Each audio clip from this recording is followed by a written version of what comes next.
Hello बच्चों, स्वागत है आपका एक बार फिर से अपने YouTube channel O2 and digital education पर। और मैं संदीप नागर आज मैं लेकर के आया हूं बच्चों आपके लिए क्लास 10 साइंस में जो हमारा चैप्टर है the human I and colourful world, उसका एक टॉपिक है बच्चों प्रिज्म।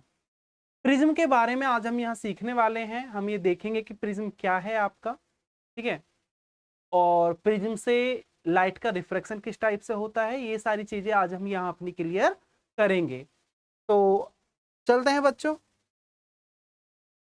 अगर हम बात करते हैं reflection of light through a prism, तो बच्चों आपने लास्ट चैप्टर में जो हमारा चैप्टर नंबर फर्स्ट था उसमें आपने एक चीज पढ़ा होगा, refraction through a glass slab, कि ग्लास स्लैब से रिफ्रैक्शन कैसे होता है।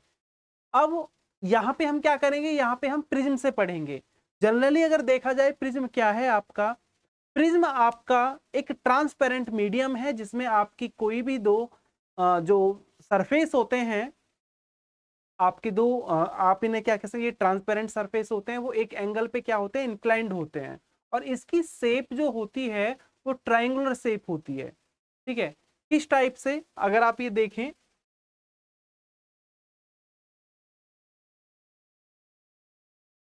ये है बच्चों आपका, यहां अगर आप देखते हैं ये प्रिज्म है। इसमें क्या है आपकी कि ये दो साइड है आपकी, ट्रांसपेरेंट साइड, ये एक एंगल पे क्या है, इंक्लाइंड है। और इस एंगल को हम क्या कहते हैं, ये हमारा एक प्रिज्म है ए बी और सी। ये एबीसी एक प्रिज्म है जो ट्रायंगुलर शेप में आप देख रहे हैं। यहाँ पे ये जो आपके दो ट्रांसपेरेंट मीडियम, जो आपके दो सरफेसेस हैं, ये इस एंगल पर इंक्लाइंड है। इस एंगल को हम कहते हैं एंगल ऑफ प्रिज्म। एक को क्या कहते हैं, प्रिज्म एंगल, या फिर angle of prism, angle of prism,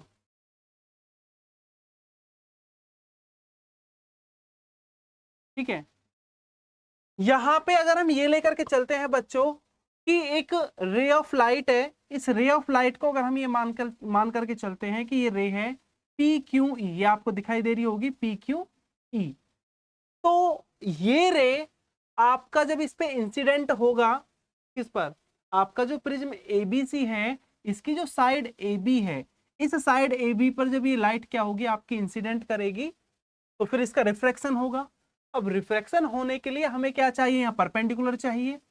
तो ये एन एन डैश हमने क्या माना है, ये हमने एक परपेंडिकुलर माना है, ठीक है।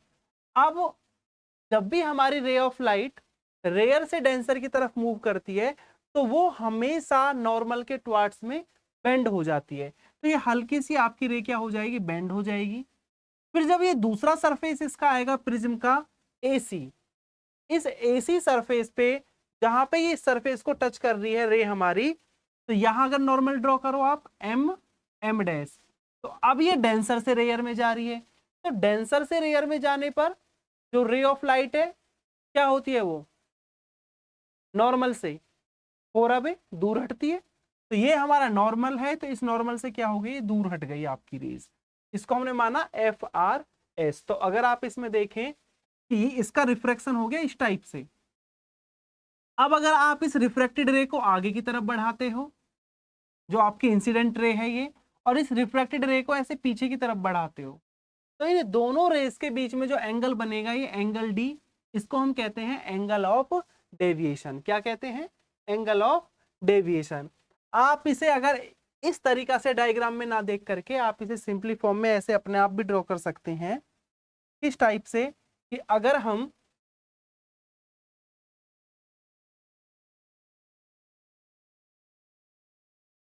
इसे ड्रॉ करके चले किस टाइप से,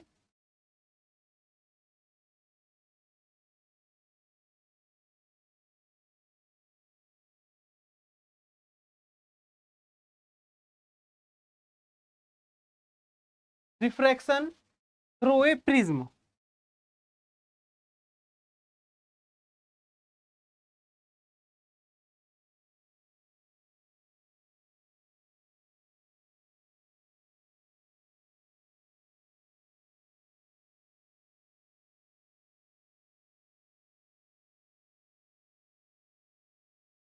प्रिज्म के थ्रू अगर हम रिफ्रैक्शन की बात करते हैं, इसमें क्या होगा, हम ये लेकर के चलेंगे कि अगर हम ये माने कि एक प्रिज्म है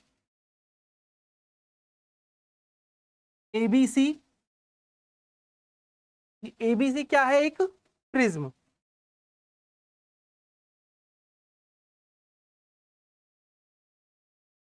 ठीक है, इसको हमने नाम दिया ए बी और ये सी। तो यहाँ पे इन दोनों सरफेसेस के बीच का ये जो एंगल है, इसको हम कहते हैं प्रिज्म एंगल। क्या कहते हैं, प्रिज्म एंगल।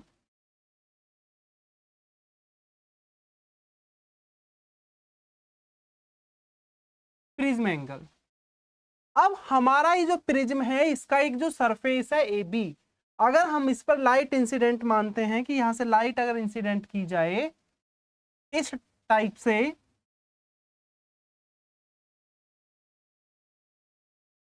हमने माना कि एक रे है,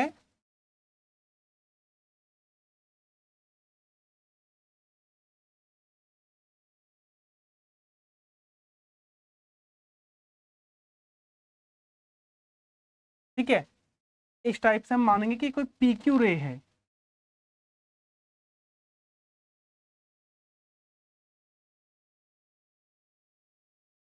पी और ये क्यू, ये एक पी क्यू इंसिडेंट रे है।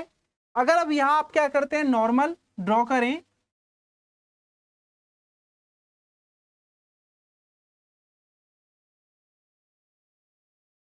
तो जब हमारी रे ऑफ लाइट रेयर से डेंसर की तरफ एंट्री करती है, तो नॉर्मल की तरफ क्या होती है, बेंड होती है। जी, ये बेंड हो गई। अब जब ये इस प्रिज्म के दूसरे सरफेस, ये जो हमारा एसी सरफेस है यहां पर, अच्छा इसको आप मान सकते हैं एन, एन डैश, ठीक है।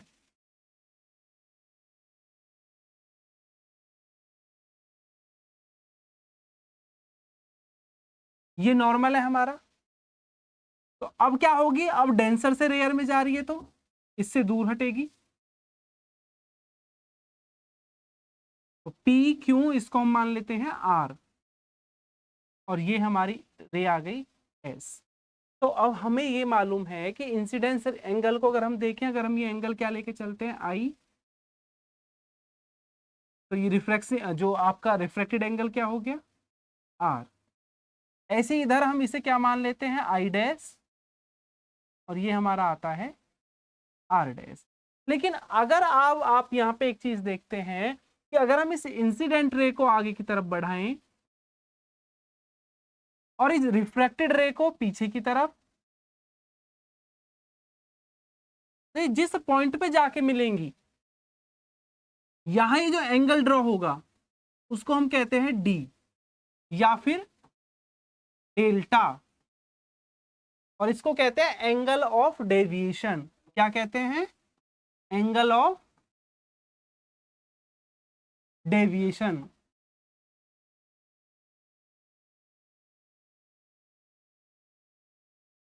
एंगल ऑफ डेविएशन, ठीक है। तो ये है बच्चों हमारा प्रिज्म, और ये है इसका प्रोसेस रिफ्रैक्शन का, कि इसमें रिफ्रैक्शन किस टाइप से होता है आपका, कि अगर आपकी इंसिडेंस रे है पी क्यू, जब वो रिफ्रैक्टेड होगी तो यहाँ पे प्रिज्म एंगल रिफ्रैक्टेड होगी, तो क्या होगा कि इस इंसिडेंस रे को आपने आगे की तरफ बढ़ाया, रिफ्रैक्टेड रे को पीछे की तरफ बढ़ाएंगे, तो जिस पॉइंट पे आके एक पॉइंट पे आके मिलेंगे ये, तो यहाँ जो एंगल ड्रॉ होता है उस एंगल को हम कहते हैं एंगल ऑफ डेविएशन। तो ये होता है हमारा रिफ्रैक्शन थ्रू ए प्रिज्म। अब इसे अगर आप थोड़ा सा देखें नोट्सों की हेल्प से, तो आप यहाँ देख सकते हैं, एक बार वैसे हम पहले भी डिस्कस कर चुके हैं। इसमें जनरली इसको जो हमने आई डैश लिया था, इस आई डैश को ये एंगल ऑफ इमरजेंस मानते हैं। एंगल ऑफ इमरजेंस से मतलब क्या है, कि जिस एंगल से आपकी रे प्रिज्म से बाहर निकल करके जाए, कि ये इंसिडेंस रे हो गई, इसका एक बार तो रिफ्रैक्शन हुआ कहाँ, प्रिज्म के अंदर, फिर जब ये प्रिज्म के बाहर निकल करके जाएगी, तो तब जो नॉर्मल के साथ एंगल ड्रॉ कर रहा है, इस एंगल को कहते हैं एंगल ऑफ इमरजेंस। क्या कहते हैं, एंगल ऑफ इमरजेंस। तो अब अगर इसे आगे देखें हम,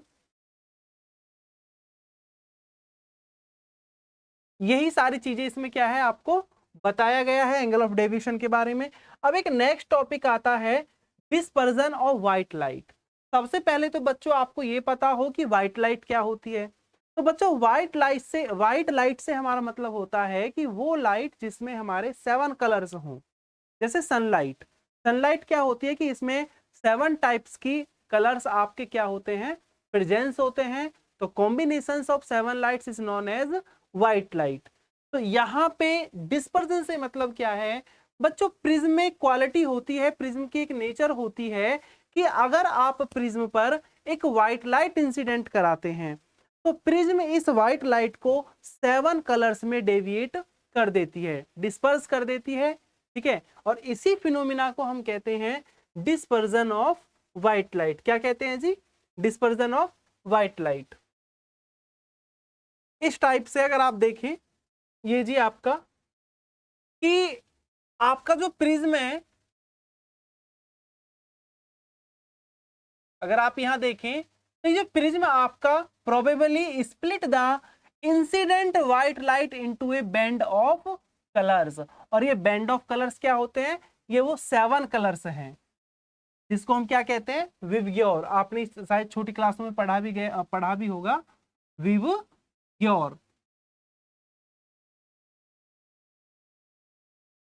ठीक है, यानी कि प्रिज्म की हेल्प से जब आप एक व्हाइट लाइट इंसिडेंट कराते हैं प्रिज्म पर, तो प्रिज्म इस व्हाइट लाइट को 7 कलर्स में जो स्प्लिट कर देती है, 7 कलर्स में जो डिवाइड कर देती है, इस फिनोमिना को हम कहते हैं डिस्पर्जन ऑफ लाइट। और इस डिस्पर्जन ऑफ लाइट में क्या होता है, विवग्योर आपका वॉयलेट, इंडिगो, विलो और ये ग्रीन, येलो, ऑरेंज और रेड, जो 7 कलर्स में ये डिवाइड हो जाती है। ठीक है, तो अब अगर आप यहां देखें इसमें कि note the colours that appears at the two ends of the colours band, तो what is the sequence of colours that you see on the screen. अगर आप यहां पे देखें कलर का क्या है, सबसे पहला क्या है, वॉयलेट है, Indigo, blue, green, yellow, orange और लास्ट में है हमारा रेड। लास्ट में क्या है, रेड कलर। ठीक है, तो इससे क्या बना आपका, विवग्योर बना। तो will help you remember the sequence of the colours. विवग्योर से आप इसको याद रख सकते हैं। ठीक है, तो आगे अगर आप देखते हैं तो ये तो हमें पता चल गया कि अगर प्रिज्म पर हम व्हाइट लाइट इंसिडेंट कराते हैं तो प्रिज्म इसे 7 कलर्स में क्या कर देता है, स्प्लिट कर देता है विवग्योर में। लेकिन अगर हमें क्या कोई ऐसा भी प्रोसेस है कि हम वापस से ये 7 कलर्स को फिर से एक व्हाइट लाइट बना दें, क्या ऐसा पॉसिबल है? जी हाँ बच्चों, बिल्कुल पॉसिबल है। और इस फिनोमिना को हम कहते हैं recombination of white light. Recombination कैसे कि आपने जब प्रिज्म को रखा यहां पे, ये व्हाइट लाइट इंसिडेंट कराई, 7 कलर्स में डिवाइड हो गया। अब अगर इसके आगे आप क्या काम करते हैं, एक आपका उल्टा प्रिज्म, आप प्रिज्म को अगर आप उल्टा करके रख देते हैं इस टाइप से, तो ये जो 7 कलर्स डिवाइड हुए थे, जब ये सेकंड प्रिज्म से बाहर लाइट आपकी निकलेगी तो ये फिर से लाइट कैसी बन जाएगी, आपकी व्हाइट लाइट हो जाएगी। कैसी लाइट हो जाएगी जी, व्हाइट लाइट। यानी सिंपली फर्स्ट प्रिज्म पर जब आप व्हाइट लाइट इंसिडेंट कराते हो तो ये तो 7 कलर्स में डिवाइड हुई, जिसमें सबसे नीचे वाली आपकी वॉयलेट से लेकर अपर वाली आपकी रेड। और फिर जब वापस दूसरे प्रिज्म से इसका रिफ्रेक्शन होगा तो ये जो आपके 7 कलर्स की जो लाइट है आपका, ये वापस से कन्वर्ट होके किस में कन्वर्ट हो जाएगी, व्हाइट लाइट में। और इस फिनोमिना को हम कहते हैं recombination of the spectrum of white light. ये स्पेक्ट्रम का क्या है, रिकॉम्बिनेशन है। ठीक है, इसके बाद अगर आप ये देखें, यहां पे जो सर आइजैक न्यूटन, उन्होंने सबसे पहले ग्लास प्रिज्म को क्या किया था, ऑब्टेन किया था स्पेक्ट्रम ऑफ सनलाइट में। सबसे पहले सर आइजैक न्यूटन ने जो सनलाइट का स्पेक्ट्रम है उसको 7 कलर्स में स्प्लिट कराया था थ्रू द ग्लास प्रिज्म। ठीक है, अब इसमें क्या होता है कि आगे अगर इसमें एक चीज देखें आप, एक रेनबो का कंसेप्ट आता है कि रेनबो कैसे बनता है।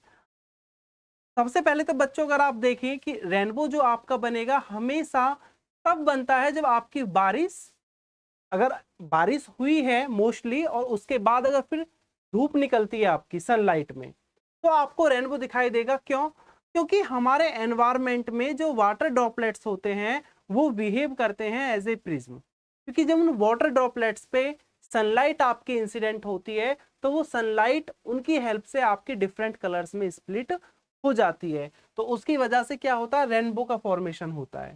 ठीक है, तो अगर आपसे पूछा जाए कि भाई जनरली रेनबो क्या है, तो आप बता सकते हैं कि रेनबो आपका एक नेचुरल, रेनबो क्या है, एक नेचुरल स्पेक्ट्रम है appearing in the sky after a rain shower. तो it is caused by dispersion of sunlight by tiny water droplets. अगर आपसे जनरली ये पूछा जाए कि डिस्पर्जन ऑफ व्हाइट लाइट का कोई एक आप एनवायरमेंटल एग्जाम्पल अगर आपसे पूछा जाए कि कोई एग्जाम्पल बताइए जो हम अपने नेचर में देखते हैं, तो ये एग्जाम्पल उसके लिए सबसे बेस्ट रहेगा। कौन सा एग्जाम्पल बच्चों? Formation of rainbow. ठीक है, रेनबो का फॉर्मेशन। इसके बाद इसमें अगर आप देखें कि अच्छा यहां एक चीज आप अगर नोट करने वाली है कि जो रेनबो है is always form in a direction opposite to that of the sun. Rainbow हमेशा सन के अपोजिट डायरेक्शन में बनता है। क्यों बनता है? भी जनरल सी बात है कि सन से जो सनलाइट आएंगी, जो सन से आने वाली व्हाइट लाइट है, वही तो 7 कलर्स में स्प्लिट होगी ड्यू टू वाटर ड्रॉपलेट्स। तो इसीलिए अगर आपका सन वेस्ट डायरेक्शन में है तो रेनबो आपको ईस्ट में दिखाई देगा। ठीक है, यानी अपोजिट डायरेक्शन में होगा। तो अब यहाँ पे जो ये वाटर ड्रॉपलेट्स हैं वो कैसे काम करते हैं? एक स्मॉल प्रिज्म की तरह वो बिहेव करते हैं। तो रिफ्रैक्ट एंड डिस्पर्स द, ये आपका जो इंसिडेंट सनलाइट है, then reflected it internally and the finally refract it again when it comes out of the raindrop. ठीक है, इसके बाद अगर आप ये देखें कि you can also see a rainbow on the sunny day when you look at the sky through a waterfall or through a water fountain with the sun behind you। कई बार बच्चे क्वेश्चन पूछते हैं कि सर ऐसा तो नहीं है, कई बार तो रेनबो हमें क्या है कि अगर रेनी डे नहीं है तब भी हमें रेनबो दिखाई देता है। हाँ बिल्कुल बच्चे, कई बार आप रेनबो देख सकते हैं, लेकिन वो कहाँ देख पाएंगे आप? वाटरफॉल के, वाटरफॉल की वजह से जो आपके स्मॉल ड्रॉपलेट्स हैं वाटरफॉल के पास ही आप इस चीज को देख सकते हैं, क्योंकि जब सनी डे होगा, लेकिन सनी डे में भी कहां पर? वाटरफॉल के थ्रू या फिर वाटर फाउंटेन। अगर वाटर फाउंटेन या वाटरफॉल से आपका, तो उसकी वजह से भी आपका रेनबो फॉर्मेशन हो जाता है, क्योंकि वहां भी वाटर ड्रॉपलेट्स है, लेकिन दिखाई यहां भी अपोजिट डायरेक्शन में ही होगा। ठीक है, यानी रेनबो का फॉर्मेशन यहां भी अपोजिट डायरेक्शन में ही होगा, अपोजिट टू द सन। अब अगर हम आगे देखें तो एक इसमें आता है आपका, ये इस टाइप से आप देखें कि रेन ड्रॉप है, ये एज ए काम करती है प्रिज्म की तरह। ठीक है, अब अगर हम आगे देखते हैं तो एक टॉपिक आता है एटमॉस्फेरिक रिफ्रैक्शन। बच्चों ये एटमॉस्फेरिक रिफ्रैक्शन क्या है? अगर हम इस एटमॉस्फेरिक रिफ्रैक्शन की बात करते हैं तो हमको पता है कि हमारे एटमॉस्फेयर में वाटर ड्रॉपलेट्स हैं, मॉइस्चर है, बहुत सारी गैसेस पार्टिकल हैं। तो ये स्मॉल पार्टिकल्स की वजह से, और एनवायरनमेंट में जो एयर है, क्योंकि गैसेस आपका मिक्सचर है, उसमें एयर भी है। अब हमारे अर्थ के पास वाली जो एयर की लेयर होती है वो होती है हॉट, और उससे ऊपर वाली होती है कोल्ड। तो जब सनलाइट सन से हमारे अर्थ तक आती है तो वो काफी लेयर्स के बीच उसके रिफ्रैक्शन के बाद वो अर्थ तक पहुंचती है। तो इस सनलाइट का जो बार बार रिफ्रैक्शन होता है, ठीक है, बहुत सारे लेयर्स में से रिफ्रैक्शन होता है, उसी फिनोमिना को नाम दिया गया है एटमॉस्फेरिक रिफ्रैक्शन का। किसका दिया गया है? एटमॉस्फेरिक रिफ्रैक्शन का। कैसे? आप ये देख सकते हैं कि आप यहाँ पे कि एपरेंट रैंडम वेवरिंग और flickering of the object seen through a turbulent stream of hot air rising above a fire or a radiator, so the air just above the fire becomes hotter than the air further up। यानी simple सा बात है कि आप ये भी आप भी देखें कि जब बहुत ज्यादा गर्मी होती है और अगर हम सामने एनवायरमेंट में देखते हैं तो हमें ऐसे अलग रेडिएशन सा दिखाई देता है हॉटनेस का, ठीक है। तो यानी कि अर्थ के पास वाली जो अर्थ सरफेस के पास में आपकी एयर की लेयर है वो ज्यादा हॉट होती है रेदर देन अपसाइड की लेयर से। तो अब क्योंकि जो आपकी हॉट एयर लेयर है वो तो काम करती है रेयर का, और जो आपकी कोल्ड एयर की जो लेयर बन जाती है वो काम करती है डेंसर का। अब सनलाइट क्या हो रही है, डेंसर से रेयर में आ रही है, तो इस वजह से उसका क्या हो जाता है, रिफ्रैक्शन हो जाता है, ठीक है। क्या हो जाता है, सनलाइट का रिफ्रैक्शन हो जाता है, जिसकी वजह से हमें अपने एनवायरमेंट में जो स्टार्स वगैरह हैं वो ट्विंकलिंग, चमकते हुए नजर आते हैं। जनरली जेन्युइन अगर देखा जाए तो स्टार ट्विंकलिंग नहीं करते हैं, लेकिन स्टार का जो ट्विंकलिंग ऑफ स्टार्स है ये जो फिनोमिना है ये किसकी वजह से है, ये है आपका एटमॉस्फेरिक रिफ्रैक्शन की वजह से। एटमॉस्फेरिक रिफ्रैक्शन की वजह से ये हमें स्टार ट्विंकलिंग करते हुए नजर आते हैं। क्योंकि जब ये स्टार्स से जो आने वाली लाइट है जब वो अर्थ के एनवायरमेंट में एंटर करती है, इसके एटमॉस्फेयर में एंटर करती है, तो इसमें डिफरेंट डिफरेंट लेयर्स का रिफ्रैक्टिव इंडेक्स डिफरेंट टाइप का होने की वजह से यहाँ पे इस लाइट का क्या होता है, बार बार रिफ्रैक्शन होता है, और उस रिफ्रैक्शन की वजह से ही वो स्टार हमको ट्विंकलिंग नजर आते हैं, जैसे वो ट्विंकलिंग कर रहे हैं, चमक रहे हैं, ठीक है। ये सारा कुछ इसमें बताया हुआ है अगर आप देखें तो। इसका एक और आप ये देखें कि इसका एक और फिनोमिना है, ये एटमॉस्फेरिक रिफ्रैक्शन की ही एक घटना होती है कि जो हमारा सनराइज या सनसेट है वो एडवांस होता है, advance sunrise and delay sunset. कैसे कि जो सन है मॉर्निंग के टाइम में अगर हम देखते हैं वो एक्चुअल निकलने से पहले ही हमें दिखाई देने लगता है, ऐसी सनसेट होने के बाद भी कुछ टाइम तक हमें सन दिखाई देता है। तो ये होता है हमारा क्या जी, advance sunrise and delay sunset. होता क्या है कि ये जो सन है is visible to us about 2 minutes before and the actual sunrise and about 2 minutes after the actual sunset. होता क्या है कि वास्तव में जो सनराइज हुआ है या वास्तव में जो सनसेट होता है हमें लगभग उससे 2 मिनट पहले से ही वो दिखाई देने लगता है। इसका रीजन क्या है, इसका रीजन है हमारा एटमॉस्फेरिक रिफ्रैक्शन। क्योंकि जो एक्चुअल सनराइज है we mean the actual crossing of the horizon by the sun. जैसे आपको डायग्राम के हेल्प से मैं अभी बताऊंगा आपको, तो यहाँ पे actual and the apparent position of the sun with the respect to the horizon. So the time difference between actual sunset and the apparent sunset is about 2 minutes। अगर आप यहाँ देखें कुछ इस टाइप से होता है कि अगर हम यहाँ अर्थ पे खड़े हुए हैं तो ये है इसका एक्चुअल पोजीशन, ये है हमारी ओरिजिन लाइन। तो ओरिजिन लाइन से आपका क्या है, सन नीचे ही है, लेकिन वो हमें दिखाई कहाँ देता है, वो हमें ऊपर की तरफ दिखाई देता है। और इस एक्चुअल में और इस ये तो आपका एक्चुअल सनराइज है और ये आपका एडवांस सनराइज है, इसमें लगभग जो टाइम होता है वो 2 मिनट का, लगभग 2 मिनट का डिफरेंस इसमें होता है। यही प्रोसेस आपका सनसेट पे काम करता है, ठीक है। इसके बाद आता है हमारा जो यहाँ पे नेक्स्ट टॉपिक है, scattering of light. Scattering of light क्या है, अगर आप इस स्कैटरिंग ऑफ लाइट की बात करते हैं, हमारे जो एनवायरमेंट में मैंने बताया कि बहुत सारे पार्टिकल्स हैं, गैसेस पार्टिकल्स भी हैं, डस्ट के पार्टिकल्स हैं, वाटर ड्रॉपलेट्स वगैरह हैं। तो जब सनलाइट इन ड्रॉपलेट्स वगैरह पर आकर के इंसिडेंट होती है तो उसका क्या हो जाता है, स्कैटर्ड हो जाती है। सनलाइट क्या हो जाएगी, स्कैटर्ड हो जाएगी, फैल जाती है अपनी अराउंड डायरेक्शंस। यानी पार्टिकल से जब ये इंसिडेंट करेगी तो चारों ओर ये लाइट आपकी क्या हो जाती है, स्कैटर्ड हो जाती है। और इस फिनोमिना को हम कहते हैं स्कैटरिंग ऑफ लाइट। क्या कहते हैं, स्कैटरिंग ऑफ लाइट। तो इसमें the interplay of light with object around us gives rise to several spectral phenomena in nature। तो the blue color of the sky, color of water in deep sea, the reading of the sun at sunrise and the sunset are some of the wonderful phenomena we are familiar with। तो in this previous class you have learned about the scattering of light। आप इसे देखें यहाँ पे, generally scattering of light है क्या, जो मैंने आपको बताया है कि जब आपकी सनलाइट एनवायरनमेंट से होकर के अर्थ पर पहुंचती है तो एनवायरनमेंट में जो प्रेजेंस है पार्टिकल्स ऑफ डस्ट पार्टिकल्स हैं, particles of different type of gases हैं, उनसे ये जब टकराते हैं तो टकरा करके लाइट क्या होती है, चारों तरफ फैल जाती है। और इस फिनोमिना को हम कहते हैं स्कैटरिंग ऑफ लाइट। क्या कहते हैं जी?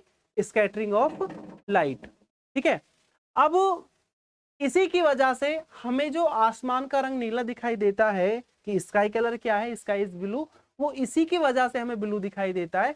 बाकी अगर हम स्पेस में जाते हैं तब तो स्पेस एकदम ब्लैक दिखाई देता है, फिर वो ब्लू क्यों नहीं दिखाई देता? क्योंकि वहां एनवायरमेंट ही नहीं है, एटमॉस्फेयर ही नहीं है, और विदाउट एटमॉस्फेयर या इसका स्कैटर्ड पॉसिबल नहीं है। बच्चों आपको ये भी पता जानकर के एक बड़ी आपको खुशी होगी कि यहाँ पे जो स्कैटरिंग ऑफ लाइट हम पढ़ रहे हैं, इसके लिए हमारी कंट्री को नोबेल प्राइज मिला था। सर चंद्रशेखर वेंकट रमन, सीवी रमन जी को इसी के इन्वेंशन के लिए, इसी की थ्योरी के लिए नोबेल प्राइज मिला था, स्कैटरिंग ऑफ लाइट के लिए। ठीक है। इसके बाद आता है आपका टिंडल इफेक्ट। ये वैसे अब हमारा कंटेंट ये जो सिलेबस में तो है नहीं बेसिकली। वैसे टिंडल इफेक्ट क्या होता है कि एक डार्कनेस, अगर आप ये देखें कि heterogeneous mixture of minute particles, these particles include smoke, टिनी water droplets, suspended particles of dust and molecules of air. तो जो बीम ऑफ लाइट जब इसमें स्ट्राइक करता है तो सन, ये आपका जो fine particles the path of beam become visible. तो होता क्या है यहाँ पे, आप ऐसा देखें कि अगर घने पेड़ हैं उनके बीच से जब लाइट आपकी एकदम क्रॉस करके आती है तो ऐसे डेविएट हमें ट्रायंगुलर शेप में हमें वो दिखाई देती है।